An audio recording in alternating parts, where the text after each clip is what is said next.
What is up, people? This is your RJ Karthik, and welcome to episode 9 of Attribution Radio. Today we got a special guest speaker in Baylie Minney on the pod, coming in hot with some great experience in the textile space at Techstyle OS, a company currently changing the game in e-commerce fashion, a space with some of the most poppin' brands in the market right now, like Fabletics and Fenty. But let me let her introduce herself and really do this some justice. Baylie is one of my clients, used to be one of my clients, and she works for Textile. She is a leader in the data science and analytics org. Textile, I have a lot of respect for Textile. Amazing data culture, amazing analytics culture, data-driven decision-making is part of the DNA there. I think every time I went over to do any work for them, I had to bring my best, absolute best every time, because they would ask all the hard questions. They would find every nook and cranny, and I had to make sure that my work was, all the I's were dotted, T's were crossed, and whatnot. So I really enjoyed working with them. Every single project was an opportunity for me to grow. So every time I have a chance to work with Textile, I grab it with both hands. And Baylie is among the smartest people that worked in the data science side of Textile. She was gracious enough to sort of take the offer, come and educate us a little bit in class. So Baylie, thank you so much. So why don't you introduce yourself? What do you do nowadays? Sure. So now I'm the director of marketing science and analytics at Textile. So I'll say a little bit about Textile just because our business model is a little bit unique, and then I'll talk about my role specifically. So Textile Fashion Group is really a brand incubator, if you will, that has spun out 3 different D2C companies. They're Fabletics, Just Fab Brands, and Savage X Fenty. Like I kind of mentioned before, all of our brands have a flexible VIP membership model. We have over 2 million members worldwide, which is pretty cool. But when you sign up to be a VIP with us, you get access to our very frequent product drops at a price that is much lower than your typical retail. So that's really the perk of being a member with us. Textile is really like the operating system behind all of these brands, and that's where my team falls. So my team supports all of Textile's brands globally with analytics, data science, media operations, and integrations. So we focus largely on the media and marketing space, but we dabble a little bit in other areas of the business too. But because of our membership model, my team primarily focuses on new customer acquisition. So our main KPI that we talk about is CAC, or customer acquisition cost. And it's always our goal to keep that low and our VIP activations high. So we're pretty big data and attribution freaks on my team. So I'm excited to talk to you guys about that today. I can attest to that. I can absolutely attest to that. They are definitely up there with respect to attribution chops. So before we jump into the clip, I just wanted to give a big shout out to the pod for asking some amazing questions. But just to give you guys a quick heads up, we're about to hear about Baylie's biggest challenges in interpreting model results, which is basically the bread and butter of analytics, right? And some of the craziest insights she's come across. Check this out. What have been the biggest challenges, or a big challenge, when trying to interpret results with your own MMM models? Have you run into them? And what are they? Yeah. Absolutely.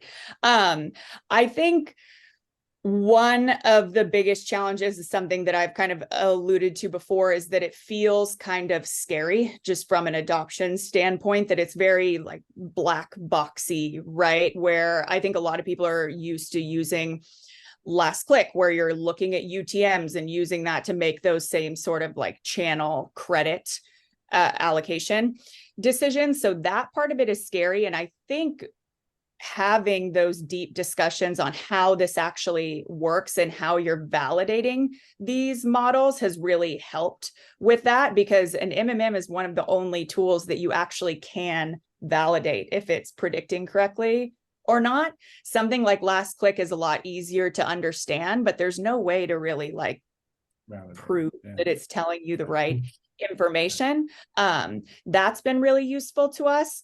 But I will say something that we learned very quickly was when we initially just exposed the outputs of the model, right? Like in a report where it's like your CAC on this channel is this, and on this channel, it's this.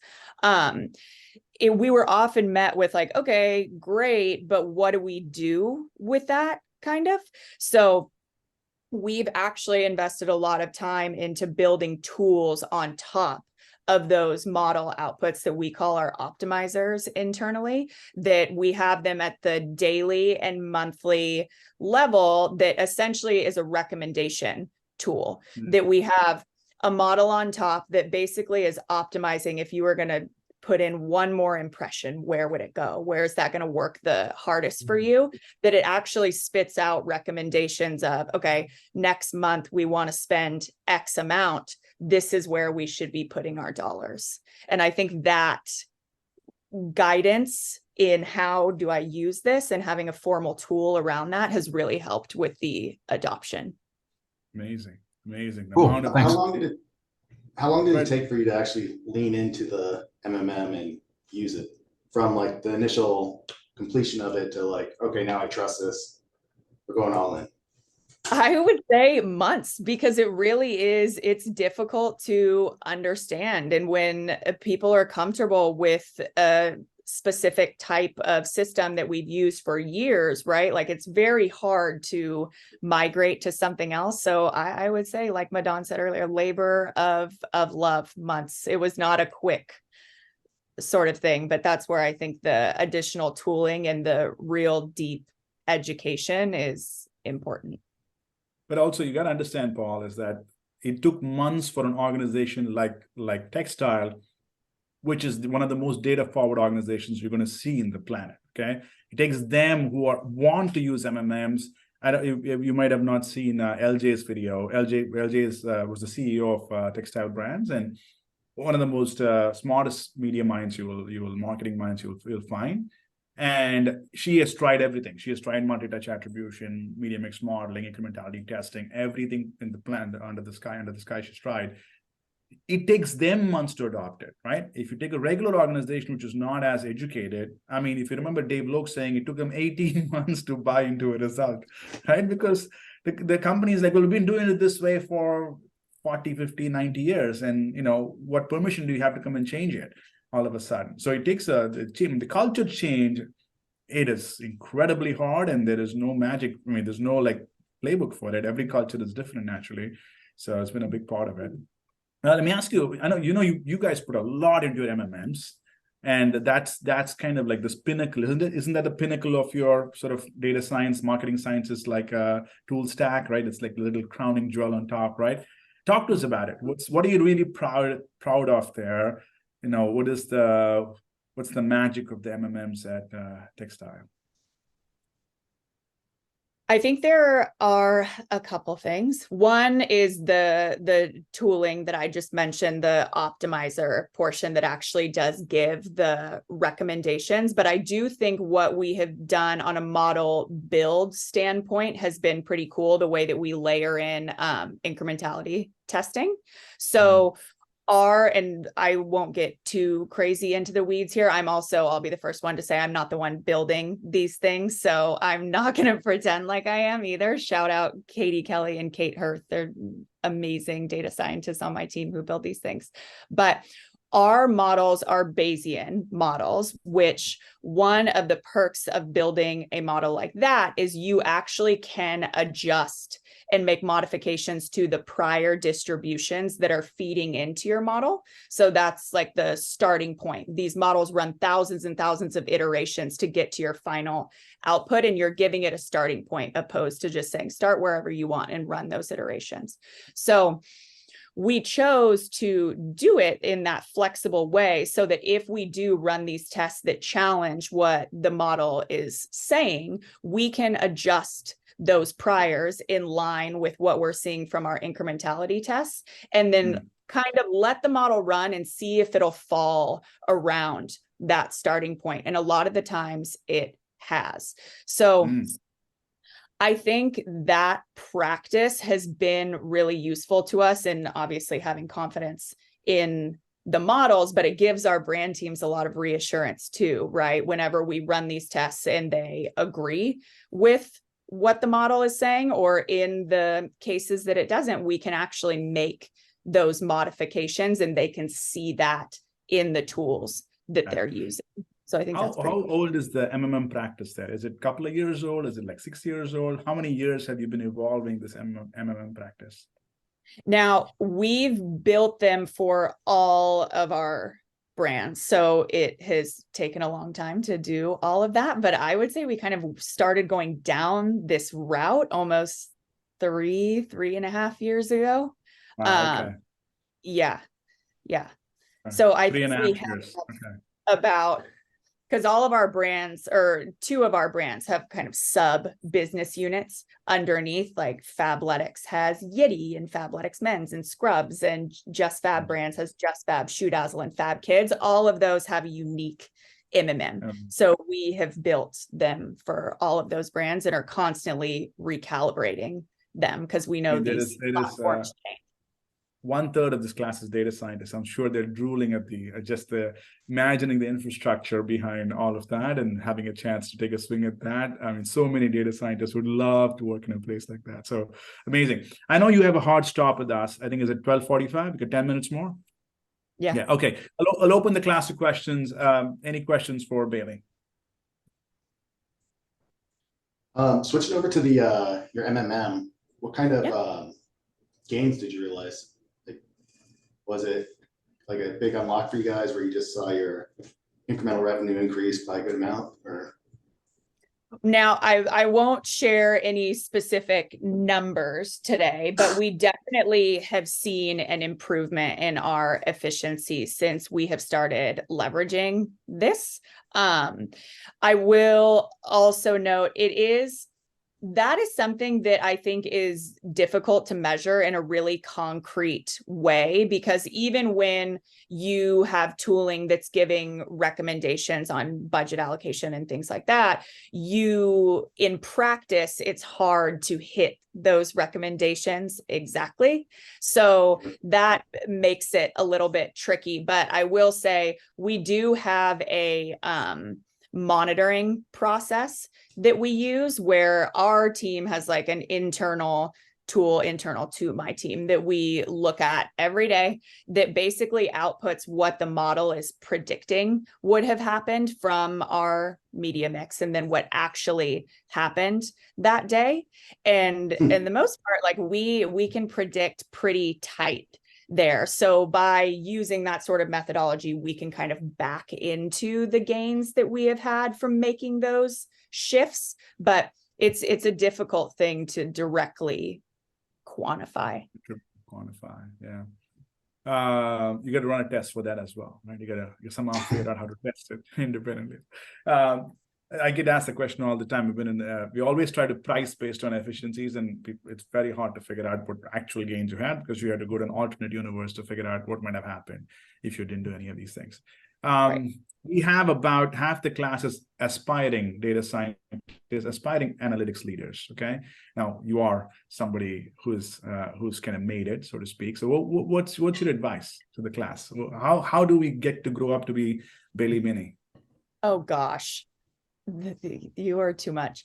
I think, and these are general things, but I think something to just keep in mind, this was actually said to me a long time ago. It might have been from LJ when I first started at Techstyle, and she said to me, get comfortable being uncomfortable. And that sounds silly, but it's so true, where especially in the world of marketing attribution, when I said it before, none of it is perfectly right.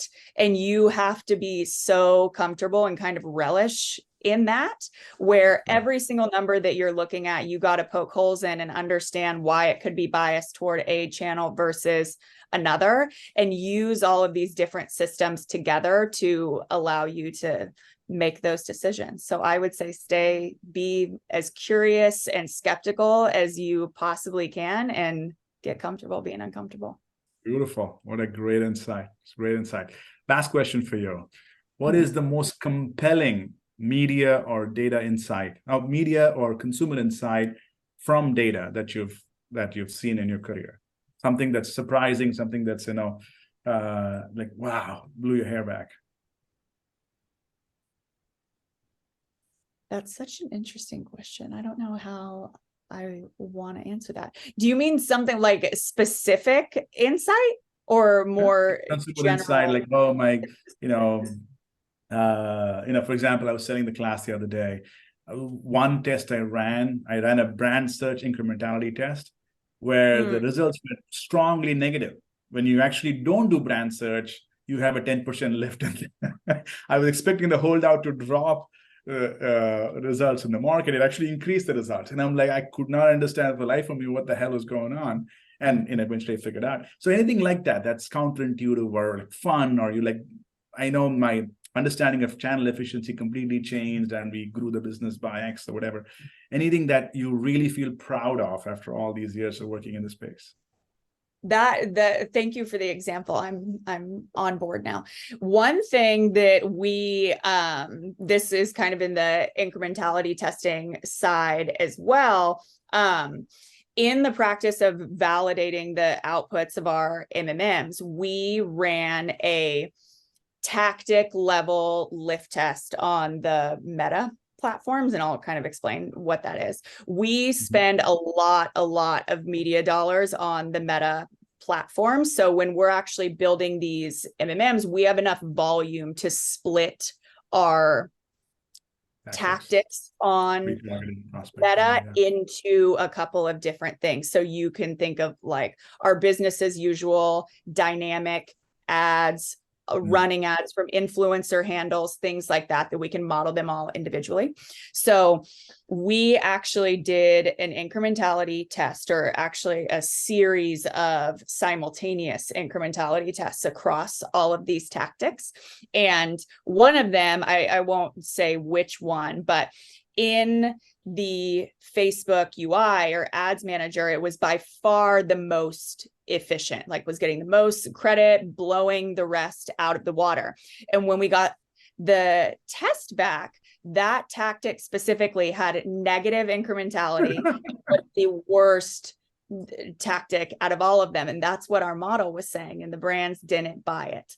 And it was so eye-opening, because I think there's absolutely a place for using the data reported in platform. You have to, or you can't optimize your media, right? But that was so insightful and just kind of eye-opening in the sense of like, wow, this can really be misleading. And that's why it's so important to have these was it cannibalizing the sales from some other place that was happening? It was taking away sales from somebody somewhere else and attributing to itself?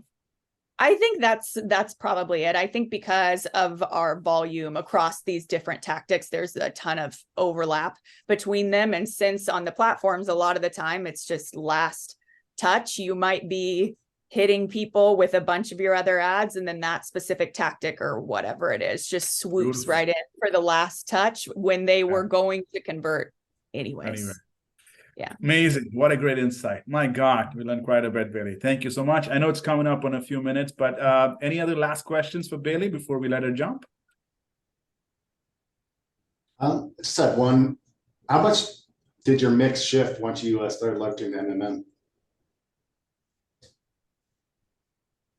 It did shift. And I think that's another thing, that when you have these recommendations that are not fully aligned with what we're already doing, it makes people uncomfortable, right? It's like, well, we're not doing that. That's insane. But that's why you have to run these tests and things like that, because the money that you're dumping into these other tactics or whatever that you think are doing something for you, they very well may not be. So I think when we introduced this MMM and backed it up with incrementality tests, it made the brands more comfortable to make those shifts. And, even if you don't have an MMM or you're not able to run incrementality tests all the time, you can make shifts to your mix and see the impact on your top line. Like, really, that's what an MMM is doing just in a much more automated fashion. But I would encourage that. And I think one thing we actually accidentally did this a couple of months ago on one of the brands, where we went dark on one of our tactics, completely dark for about a week and a half. And you saw that in the numbers. And I think that's not always something that people are privy to do, right? Like, well, we're not going to do that. That's crazy. But those sort of things, ultimately, it might hurt for a week and a half, but it's going to hurt a lot more if you're just dumping money into a channel for 2 years without really knowing what it's doing. Sure. Yeah, going dark is pretty. Go ahead, Paul. I was gonna say we had that same thing happen to us, and it was only for a day with Google, but we saw our organic leads increase by over 100%. Increase? Increase our organic leads because our ad account went down for a day. I was like, well, wow. And basically, it was just going to come anyway. It just came through. Yeah. It's very cool. Very cool.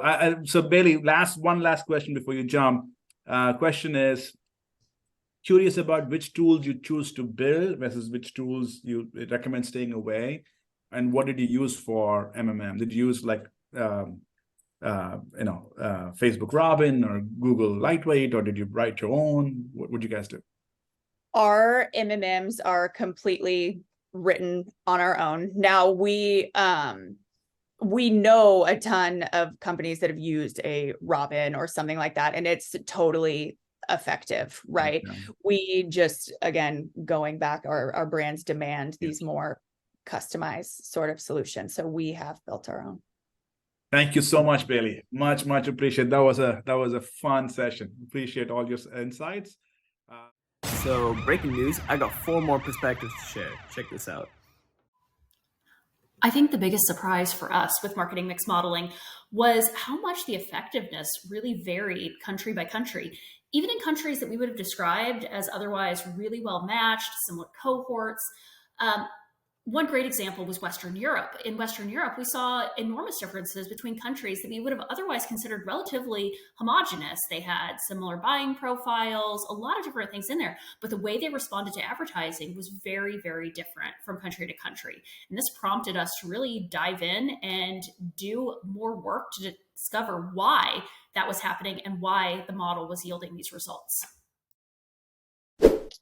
Before working with M Squared, I would triangulate a lot of different internal data sources I had, which were, one, we use Northbeam, which really helps attribute, and also my favorite thing about Northbeam is we can look at so many different attribution windows and so many different touch points for attribution. And I would also look at the changes in the in-platform ROAS and CPA metrics. And lastly, I'm a big user of a post-purchase survey, and if anyone has taken the course, I've taught a couple sections about how I utilize my post-purchase survey to give me an implied ROAS metric for each channel, which really is basically like an incrementality view that we can get internally by just doing quick calculations on our post-purchase survey responses. And what was really surprising to me when we ran tests with M Squared was that our reads matched up really closely with how I was internally managing my marketing mix. So it really helped me have more confidence in my decision making. And I just think it's really important to have a lot of different data sources that you can triangulate. So you can always, I guess any media buyer and any manager and any CMO can be extremely confident in how they're making decisions internally. Hey, Ali Lichtenberg here, and I want to jump in and provide some thoughts on how do you materialize your measurement strategy with a bottoms-up approach. So we heard a lot of great thoughts on how do you get CFO and other senior leadership on board with materializing your measurement strategy. But what about getting your agency or your media buying team on board with your measurement strategy? This is an often overlooked part of the process, and it can be taken for granted that after you've maybe spent months poring over data, designing tests and measurement frameworks, getting alignment from leadership, that you can then go to your agency and ask them to overhaul the way they've been running a campaign for months and maybe years in order to get a new test and a new setup live within a day, and with providing them any real additional context. And this could be a difficult spot for buying teams to find themselves in. They may have questions about why the changes are being made and why the tests are being run, questions about how their own success will be judged, questions about what they're allowed to optimize or not during a test, and who will interpret the results. When will the results be available, and how much visibility will they have into those results? And depending on how comfortable the buying teams feel making these changes without all the answers, they may struggle to get on board, and they might actually demand additional time to have their questions answered or form their own POVs before flipping the switch.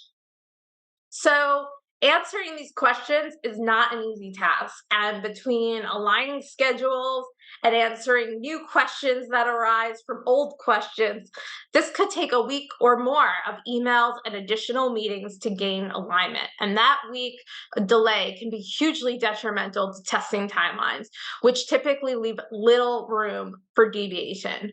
Because a test takes several weeks to run once live, a delay of even a week or more can move you into a totally different seasonality period that can muddy the results.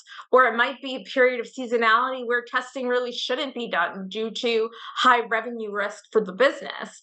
And then these delays compound over time and push your testing timeline and your decision timeline out even further. So what can be done to avoid all of this? Well, if you are intending to practice this new measurement framework with your existing agency and your existing buying team, engage them early. At the same time that you're talking to your CFO, you should be talking to your agency's leadership. Find out how familiar your existing agency is with more advanced measurement practice. And if they're not as familiar, ask the agency leadership what they can do to support their own teams in learning these new techniques. Is the agency open to exploring this as the future of their own business and service that they can provide their clients? Perhaps the agency leadership can partner with you to help train their own teams ahead of the anticipated go live and educate teams in terms of testing and measurement procedures. And then you, in the day-to-day, can start talking to your buying teams directly. Help them understand what you've learned. Help them understand why this initiative is so important to your overall business, and help them understand how they can be part of driving success in this new framework. Taking the time to bring these often forgotten team members on board early can be the difference between a new first-time test getting live within hours versus weeks. Because remember, as much as we talk about auto optimizations and AI-driven media tactics, human media buyers are still a critical part of the process. They need to be included and consulted, and are ultimately a huge factor in the successful operationalization of measurement. And finally, I'll leave you with one more thought, is that if you happen to be at a part in your journey where you're considering working with new agencies and new buying teams, make measurement and advanced measurement a critical part of your vetting process.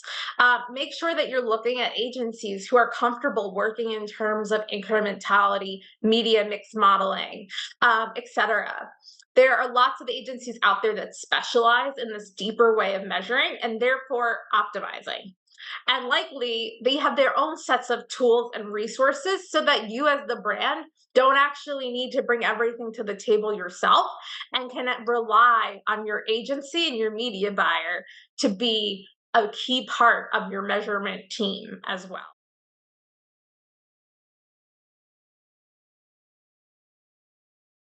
I thought Ken, Paul, Kiri seemed to hit the nail on the head as it relates to data culture and the relationship with the CFO, especially important when dealing with things like media mix modeling. I mean, these are pretty sophisticated topics, and while CFOs have their own world of sophisticated analysis, they may not be as familiar with ways to, measure marketing, and especially as things change, over time. So I think actively partnering with them and drawing them into the mix not only helps create trust and transparency, but I've seen it spur on additional analysis questions from finance, which is always great. For instance, what did this TV campaign do for existing customer spend levels when it was, initially just geared for customer acquisition. So, all good stuff. So I think you want that sort of, input up front. Think about it. If you just showed up and said, here's some results, we received, 8% incrementality within test markets, their mind is going to go to, well, how'd you run the tests? Did you control for the existing marketing efforts? What level of spend was used here? What was the expected return?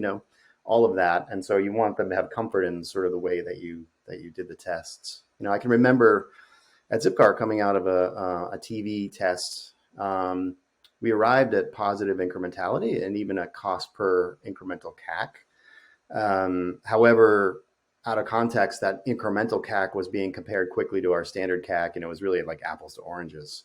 And so, we were able to square that away, but it took quite a bit of extra cycles and sort of doing so, as you can imagine. So, overall, I think partnering is critical early and often here. I think it builds trust and transparency and more importantly, confidence. So, so much so that as a business is facing challenges on hitting EBITDA goals or revenue goals, it's no longer as simple as the CFO saying, well, what can we cut in marketing? It's more like, hey, the conversation quickly turns to sort of how much more profitable, revenue can we create by those methods that you marketing are suggesting, and how scalable is it? So I think those are, just more reasons to partner and sort of be in sync with the finance function.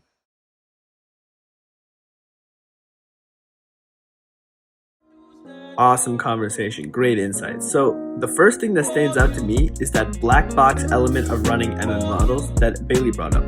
Because last click type of attribution or basic attribution components are just easier to understand. But now, MMM can be validated through optimizing inputs at timely intervals. So having those discussions within the team internally is everything. You can make sure that you're putting in the right variables, the model isn't overfitting or underfitting, there's no issues like collinearity, right? It's not overly complex to shroud the results of the model. So because of this, it takes months to migrate and transition from basic attribution tools like last click to advanced attribution tools like MMM or Robin with Facebook. Even in a data-forward organization like Textiles, like Madan brought up. The next thing that actually stuck out to me was Paul's question, right? How much did mix shift after leveraging MMM in the textile space? So Baylie brought up that MMM backed by incrementality tests makes the brand more comfortable in shifting media spends because you can now see what's impacting top line growth and what's not, what variables are actually critical. So MMM optimizes and automates this process compared to old school methods, and that's the true value of it. You can see it in a more complex lens of what the company is doing right and wrong at scale and figure out how it can maximize what it's doing right. So on that note, I'll catch you guys in the next episode. Big shout out to everyone that participated in the conversation, and yeah, I'll catch you guys later.